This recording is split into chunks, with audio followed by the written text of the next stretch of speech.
रसिक नुह मुझे प्रदीप एबे तुम परिचय देवा कहीं मत ए रसिक रसिक बोली डाकुछ मुझे प्रदीप हेले बंधु तमे तो भारी सुंदर दिखुछ परिकार पजे कौन मो परिचय तुम शुणी पारिब ठीक अच्छे से कथा भी शुणी हेले तुम परिचय देदेव तुम परिचय शुणी मु शीघ्र एठार चली जी ठीक अच्छे दियो तुम परिचय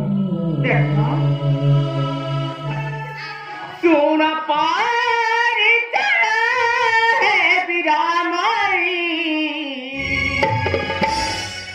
सुन